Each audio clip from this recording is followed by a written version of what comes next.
এই যে কলাটা দেখতে পাচ্ছেন ট্যাপ দিয়ে দেয়ালে আটকানো, এই কলার শিল্পকর্মটা আপনারা খালি চোখে দেখতে পারবেন না। দেখতে হলে অবশ্যই আপনাকে একটা গাছ আর এক সমুদ্র দুষ্ট পানি খেয়ে তারপর এই শিল্পকর্মটা আপনাকে দেখতে হবে। ঠিক তারপরেই আপনি এই কলার শিল্পকর্ম বা বিশেষত্ব দেখতে পারবেন, আর তারপরেই আপনি বুঝতে পারবেন কেন আমি এই কলাটি 72 কোটি টাকা দিয়ে কিনলাম। এখন আমি এই কলাটি কেনার জন্য 5 স্টার হোটেলে পাগলের কারখানায় চলে গেলাম। ভিতরে যাওয়ার পর কলাটি দেখে আমি কলাটি প্রেমে পড়ে গেছি। আমি অপলক চোখে তাকিয়ে রইলাম কলাটির দিকে।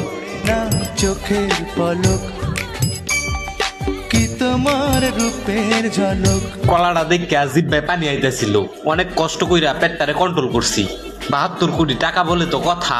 যাই হোক, আমি লাস্ট পর্যন্ত এই 72 কোটি টাকার কলাটা বাসায় নিয়ে আসতে পারলাম খুব সুন্দরভাবে সেফ মতে। কিন্তু এই 72 কোটি টাকার কলা আমি সাথে নিয়ে ঘুমাতে পারছিলাম না, খালি বারবার আমার ওই কলার দিকেই নজর যাচ্ছিল। এখন তো আমি ঘুমাতে গেলেও স্বপ্নেও দেখি যে কলা আর কলা। এই 72 কোটি টাকার আমি আসলে নিরাপত্তা পাচ্ছিলাম না, সেজন্য আমার খুব ভয় হচ্ছিল কখন জানি চিন্তা হয়ে যায় বা চুরি করে নিয়ে যায়। কলা রে, চুমু খেলেই শান্তি। ওইট ওইট ওইট ওইট, এটা কিন্তু কলা না, এটা কিন্তু টাকা, 72 কোটি টাকা। অনেক কষ্টে চোখে ঘুম আনলাম।